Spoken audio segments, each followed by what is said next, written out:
Coming Home, a podcast with Lane Kennedy.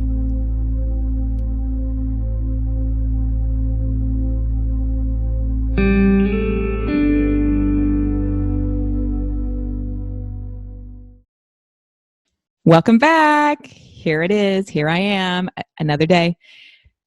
Oh, thank you so much for coming back and taking another listen to this epic mini-series that I'm hosting with other teachers. And I'm really excited to bring my guest today with you.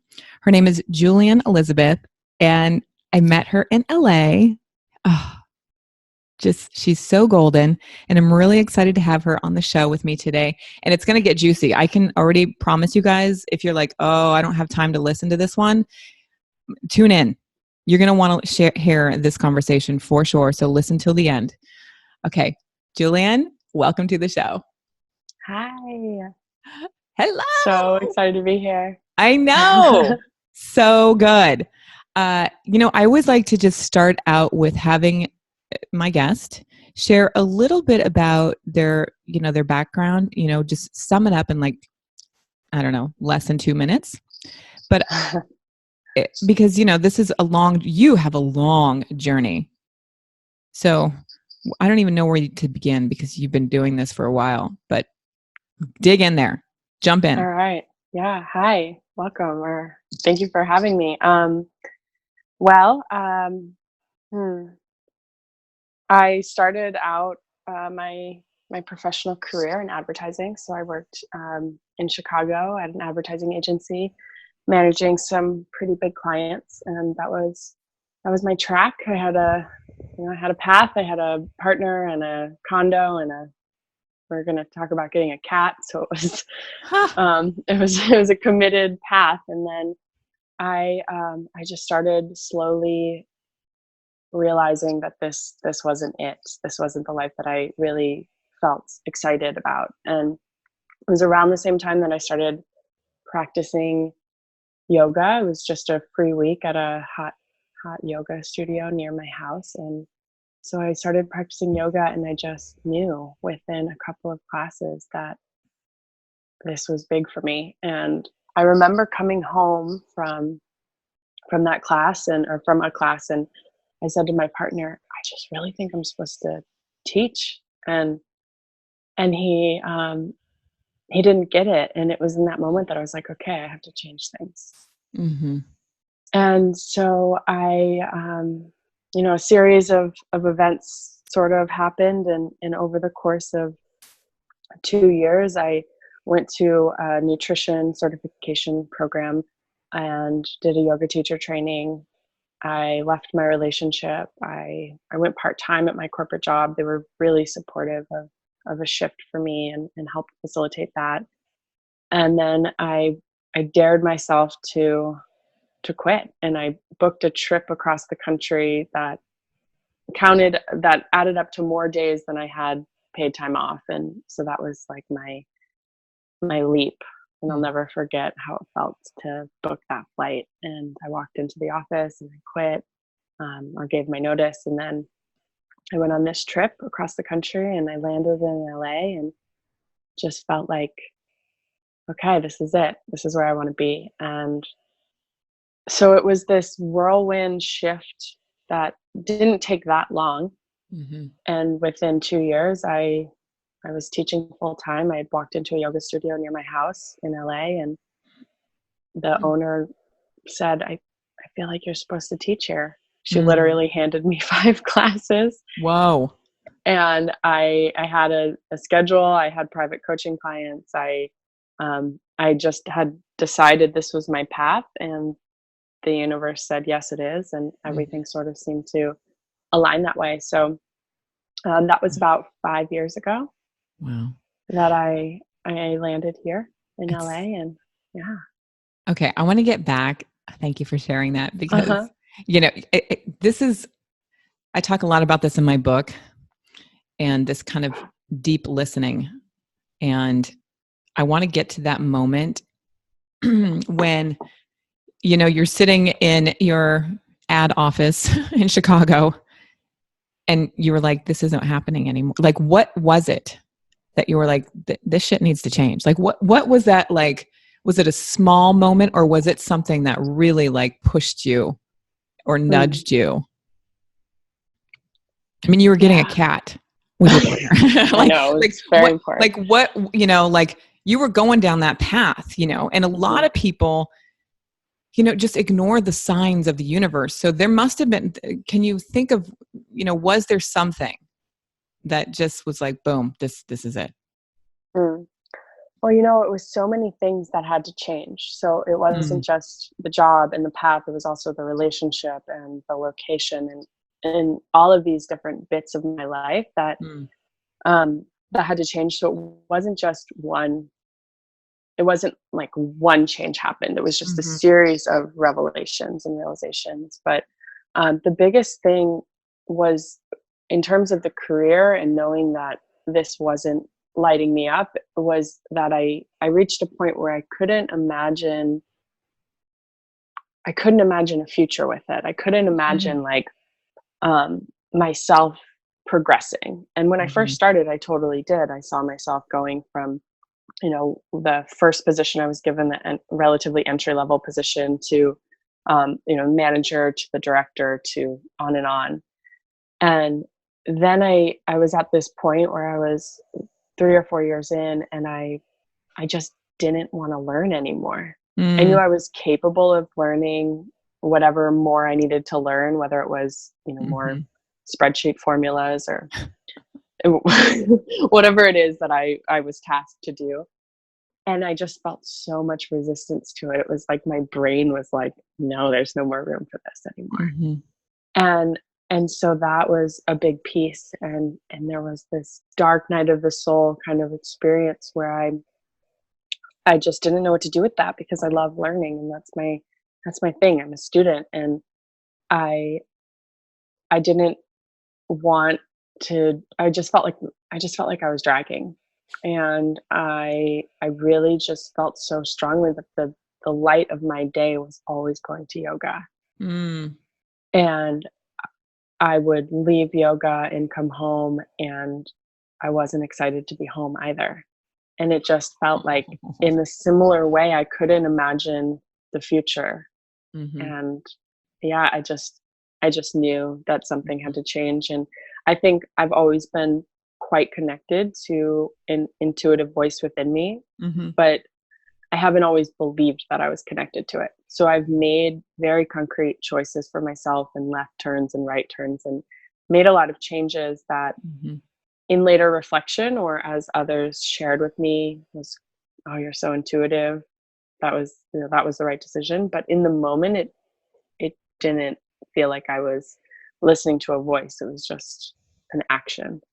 Right. Oh, you know, that voice, the whisper, I often call it the whisper, the soul's whisper, you know, it's always there. Right. And you knew the whole time. You knew when you're making that agreement to get the cat that maybe you were going to have to leave. Yeah. I laugh. After 9/11 hit, the guy that I was dating showed up and said, let's go look at puppies at the pound. And I was like, what? Like, the world is falling apart and you want to go look at puppies? Yeah, this is not like, no. Not like, the right vibe. Not the right time, my friend, you know, like, and my, you know, intuition, my inner voice was like screaming at me. You know, I'm in the car, we're driving to the pound, and I'm walking around the, you know, the cages, and I'm just like, what am I doing? What am I doing? You know, meanwhile, my little intuition's like, get out of here, leave now. Just that little soul whisper is always with us.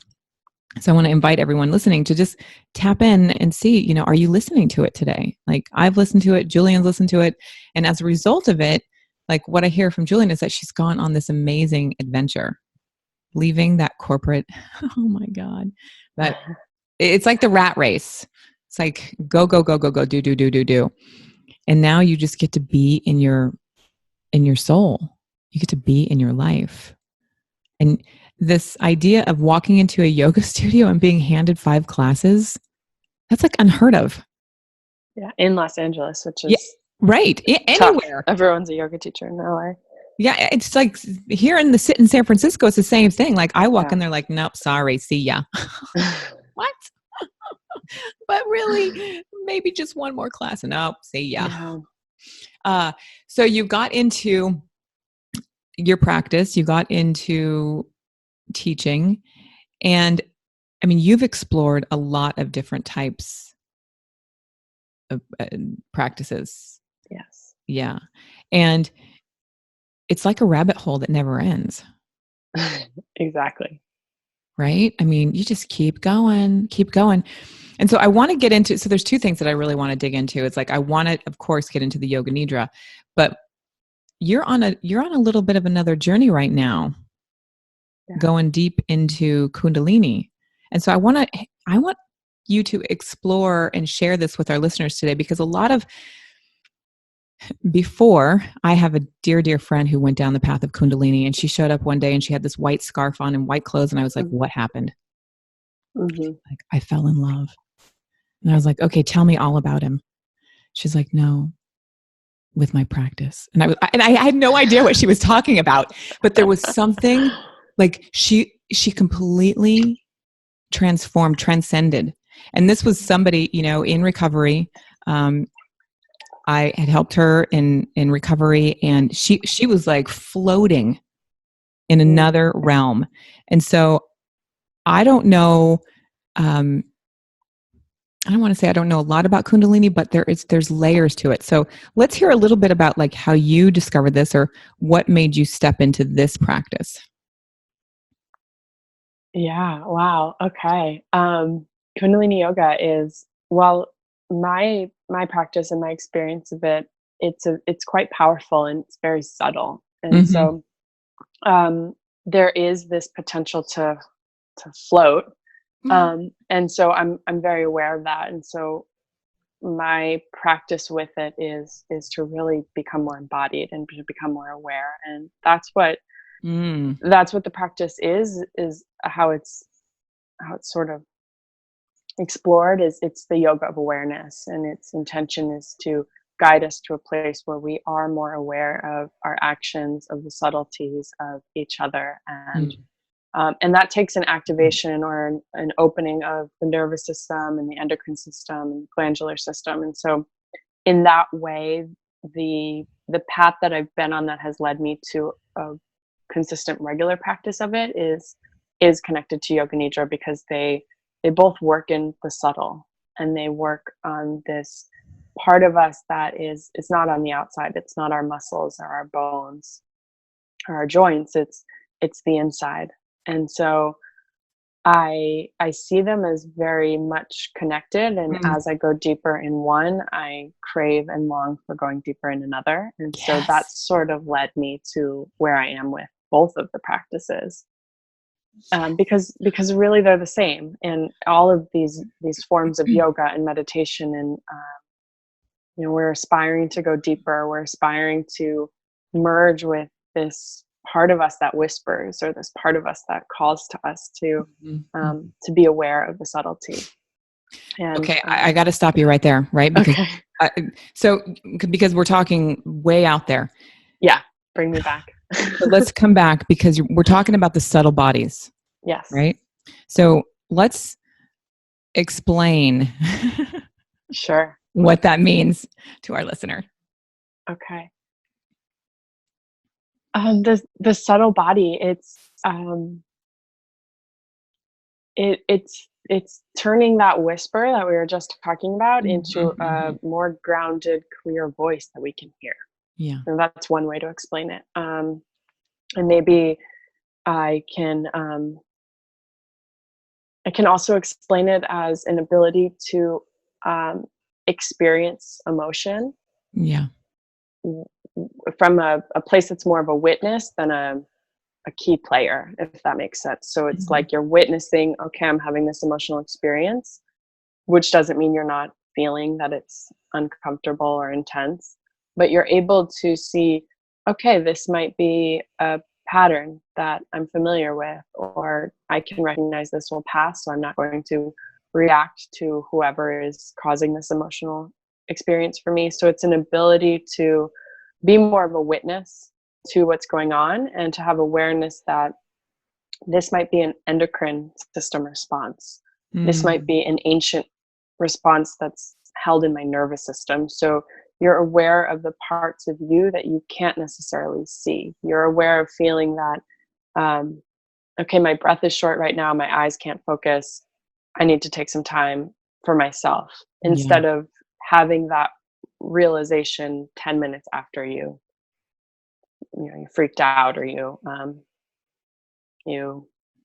had whatever reaction you tend to maybe have, Right. whether it's numbing yourself out with a device or a substance or behavior.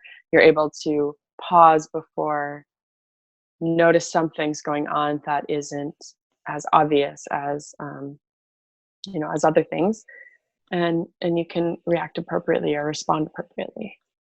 So Does that make sense? yeah, it makes Great. sense to me. I absolutely.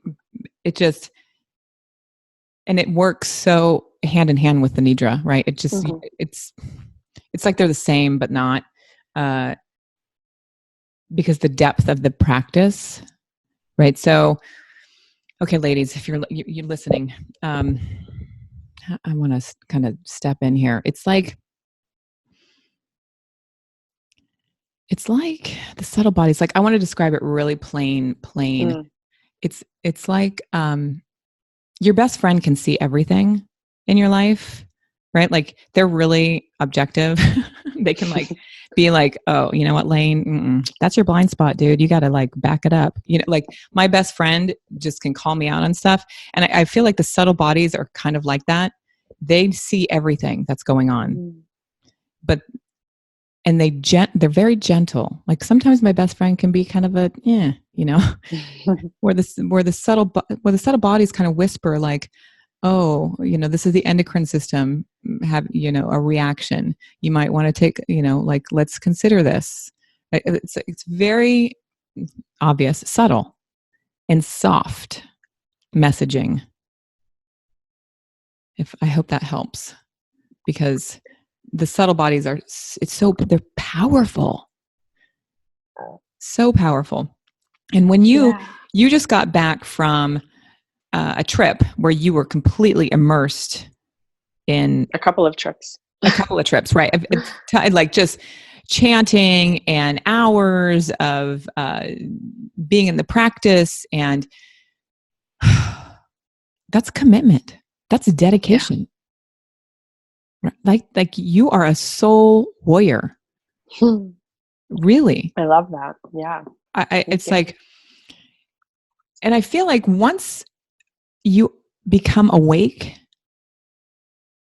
there's no option, right? Like, it just becomes like, this is the path that I have to walk. And if you're a listener here today, like, I'm not saying you got to get on the path and you got to start walking and you're going to start going through all this crazy stuff that Julien and I have experienced. But once you kind of wake up to this, it's like you want to explore it. It's exciting. It's exhilarating. It's opening. There's more love. I mean, Jesus, the capacity to love is unbelievable. Mm.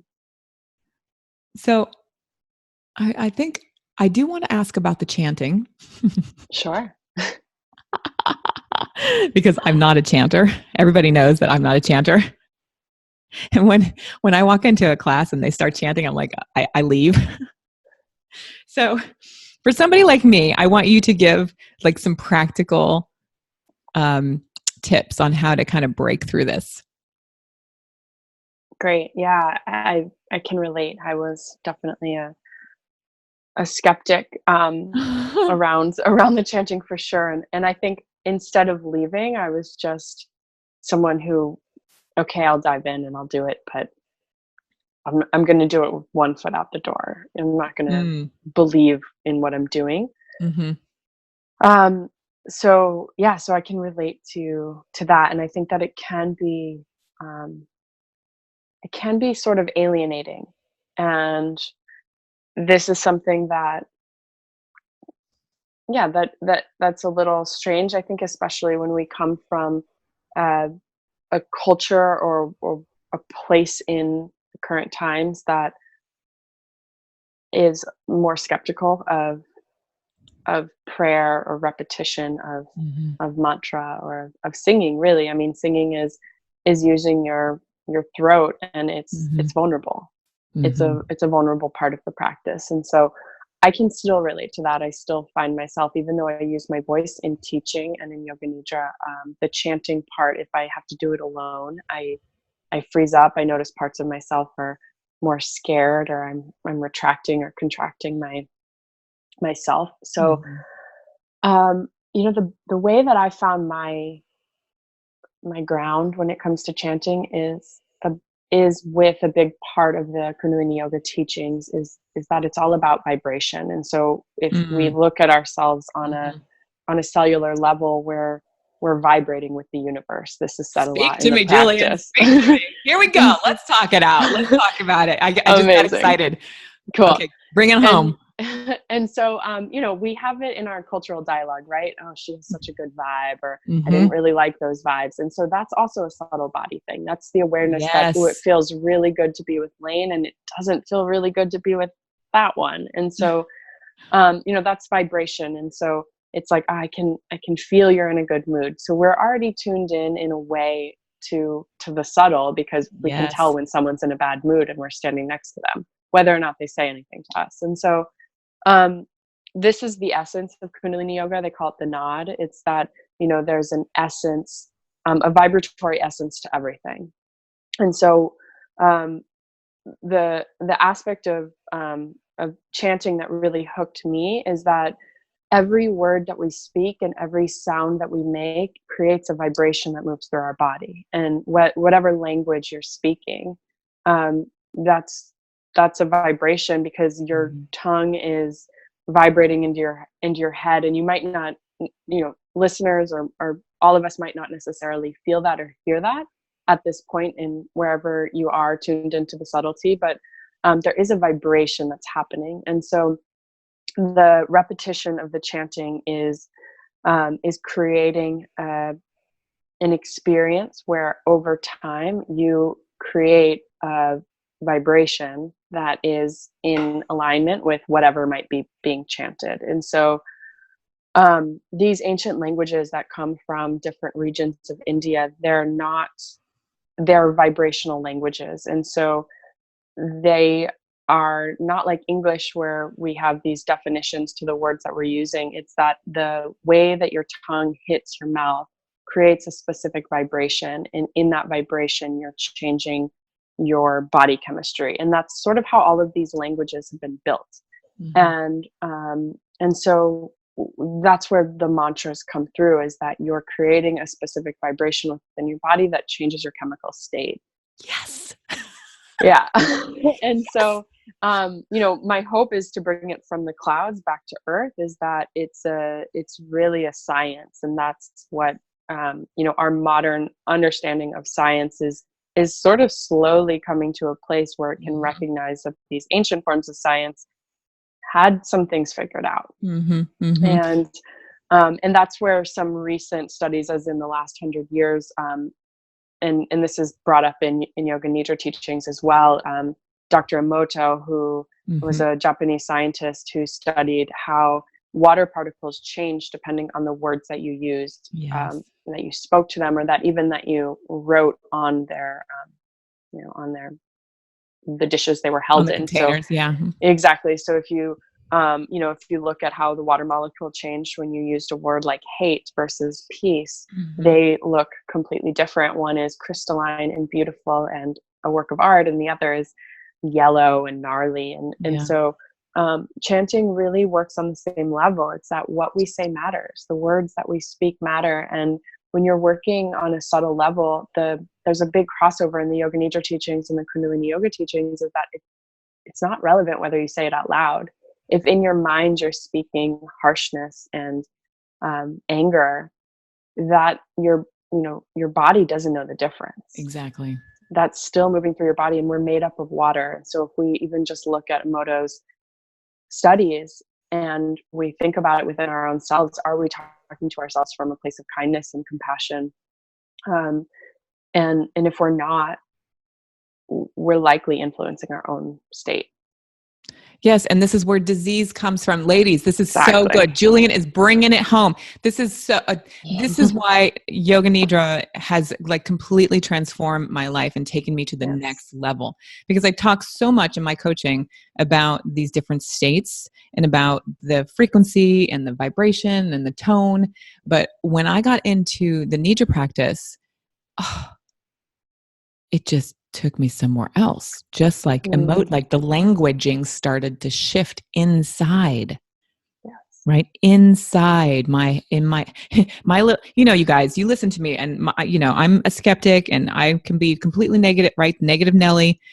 But the Nidra practice brought that down, right? Like that anxious, anxiety, depressed person that I was, like, whoom, because the subtle voices changed, right? The language inside started to change, and that changes the whole the whole being. Oh, Julien, so good. I love that. So good.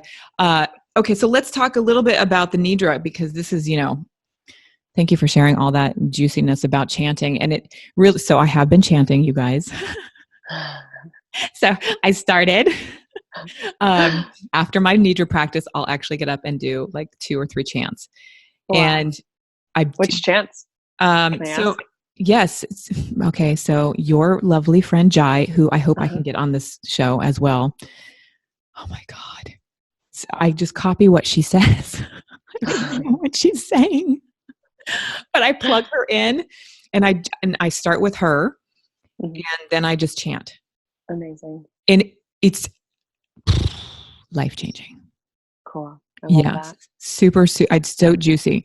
So it changes the chemistry of my brain changes. I can be in like down and like, ugh, why am I existing on this planet? And I go literally to like, woo, yeah, this is awesome. Yeah, it works, and it works fast. And that's the gift too, is that with Yoga Nidra, with chanting, with some of the movements in these practices, it can change your state really fast. And that's why I come back, is that being in this practice, being in these practices, having this lifestyle, it doesn't mean the challenges go away at all. Right. It doesn't mean you're not confronting yourself, or, confronting the scarcity mindset or the challenges of the times. It's that I have more tools and I know how to get out of it faster. Yes. You can I can float through it. I love that. Yes. Yeah. It's like effortless.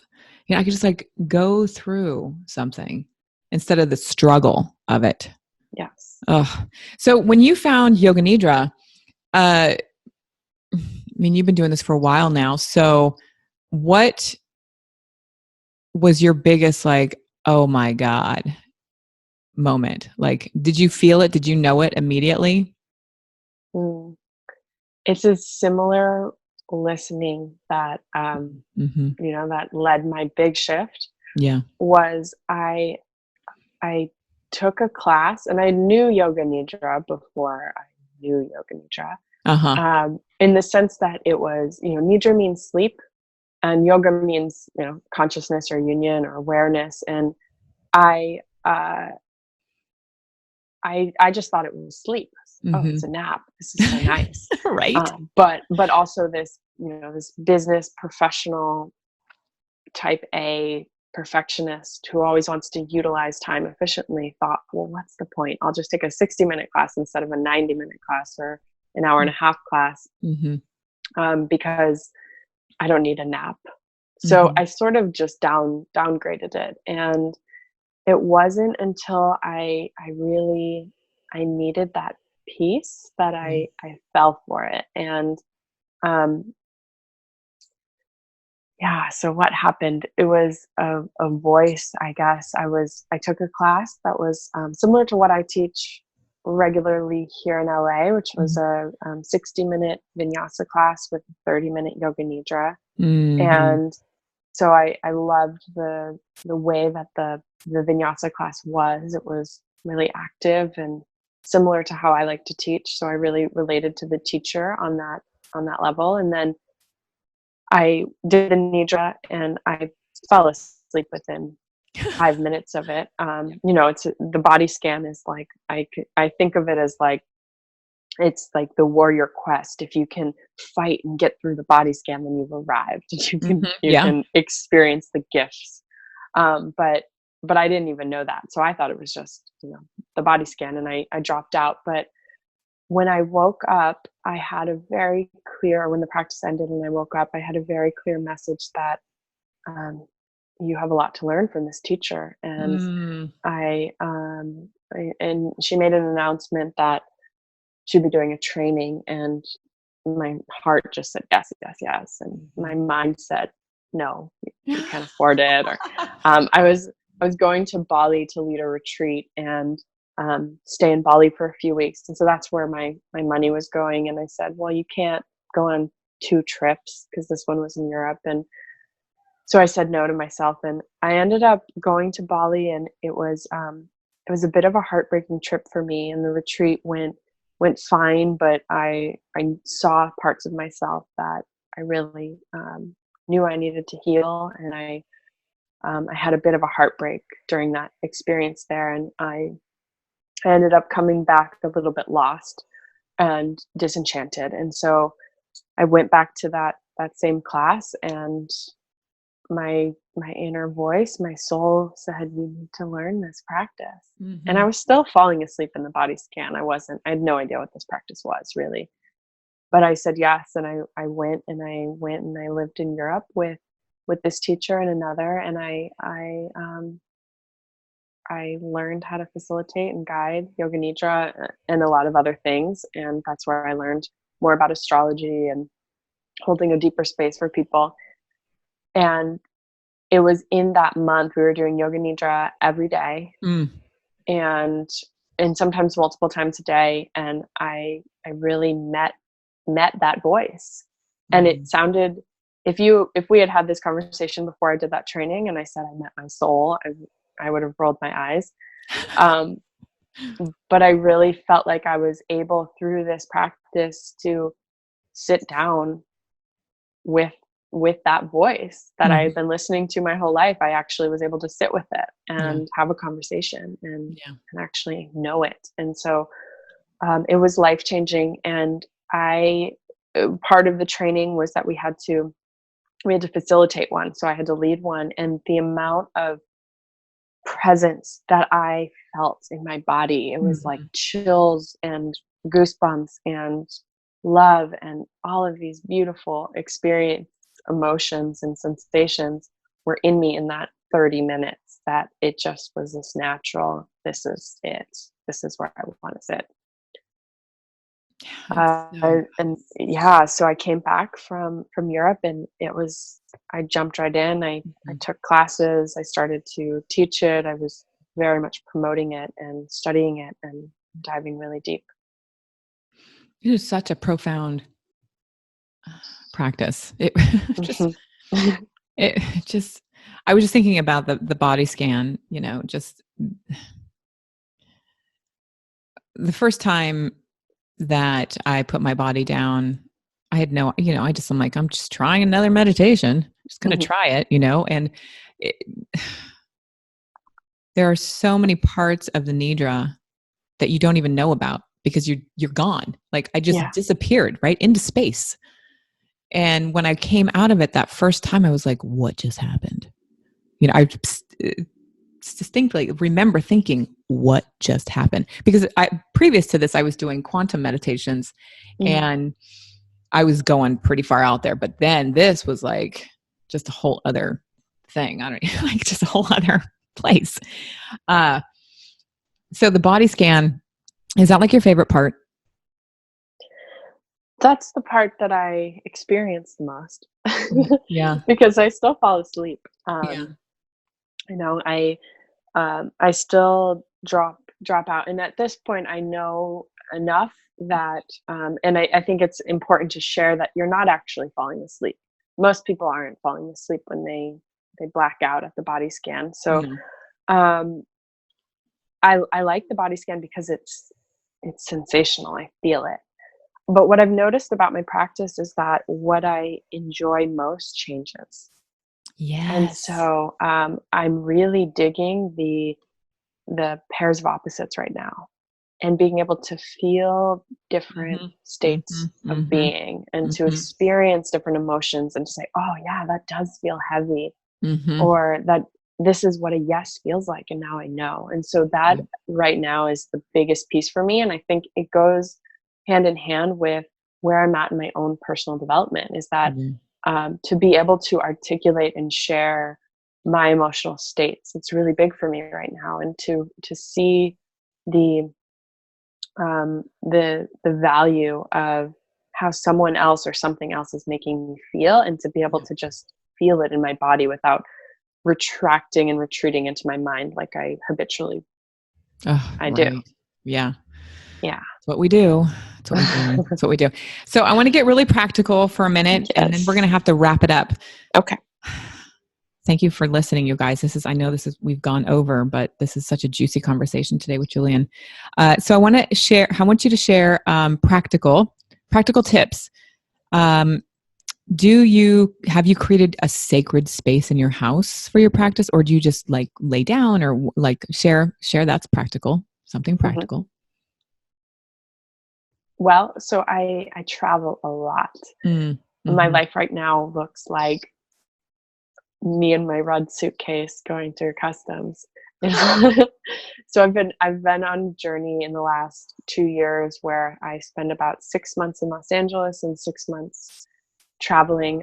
Usually I'm teaching in Europe for 3 months. I go down to Ecuador. I've been in Indonesia. So my practice right now looks like where I can be is where I do it. And Mhm. um, but yeah, I do try to create a sacred space. One tip that has been really helpful for me as someone who can drop out of the Nidra is to not do it in my bed. And so wherever I am, I roll out my yoga mat and I get my blanket and I lay on the floor. So I'm creating a sacred space that's not my sleeping space. So I'm Yeah. not creating an association between the two practices. Mhm. When I'm at home, I have a little area in my room, and I like to light a candle or some incense or something that can create a different experience than whatever I might be doing in my room. Mhm. And my favorite times to practice, I love to practice in the morning, and so Yeah. this has been a game changer for me. Is that I try to wake up about an hour earlier than I need to, and I get out of my bed and I lay on my mat and I do yoga nidra, so that I still wake up when I'm supposed to, but I've really connected with myself before I even get there. And so that's a big part of my morning practice. So easy, you guys. You really just roll over, get out of the bed, mat on the floor. You could land on it, right? You could just like set it up the night before and just do it. Like Hmm. Game changer. yeah, game changer. First thing in the morning, like I have changed my schedule to wake up at like 5:15, and uh, just get out of the bed, get out of the bed, just do it. Yeah. The other And thing, you're getting so much more rest. The 30 minutes oh of yoga nidra that yes, they've studied is roughly the equivalent of 2 hours of sleep, for the amount of shift that can happen in your brain state mhm, and the hormones that get released when you're in yes, that space. So you're really waking up an hour earlier to get 2 extra hours of sleep. so juicy, so good. Yeah, it's Uh, a good hack. it really is. It's transformed my life. And my students, last week I had a new group of students come in, and several of them were like, "Oh my God, I'm sleeping again." Like they had Mm, this, absolutely. like they slept all through the night for the whole week. I love that. And I was like, "Yes, it's working." And they're like, "What? We had no idea." I'm like, "No, you don't have any idea. You have no idea what's going to happen next." Oh, it's like the gift of being the guide, is that when people come back and they start to tell you, oh, this happened to me, or oh, I Yeah. experienced for the first time I wasn't anxious when I went to bed. It's like, Yes. I feel like that's the paycheck. It's like, oh Oh, my gosh. yeah. Ah. So juicy. Okay, so we gave him a practical tip. Just roll out of the bed and get to and practice every day and often, regularly and often is good. You can chant if you want. Julien, where do you want them to go and find you? Over at your website, julianelizabeth.com. Is that going to work for you? Yeah, you can visit me on my website. I have a lot to share. So in addition to guiding yoga nidra and yoga, kundalini yoga, vinyasa yoga, all of these styles that I bring together, I also share nutrition and astrology and overall wellness and lifestyle. So you can find a lot there. There's a lot of resources and recipes and downloads, and then I love sharing on Instagram. That's where I play a lot. So also it's Julien Elizabeth. Julien Elizabeth over on Instagram, you guys. Go check out what she's doing. She's going to be doing some yoga nidra trainings and retreats. Hello, retreats, in 2020. So you want to make sure that you're on the list and raising your hand saying, yes, I want into that. Because Julien is a truly magical woman in the world sharing this gift. Oh, thank you. Oh, thank you so much for spending some time with me today. You are such a light. I really appreciate you. Thank you, Lane. Likewise. I'm so grateful to have experienced this with you. Yeah. Okay, you guys, may this day bring you something light, something bright, and something so juicy that you may be the woman you are here to be. Until next time, take good care of yourself.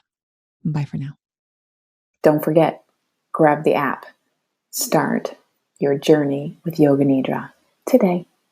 Thanks for listening. Coming Home, a podcast with Lane Kennedy.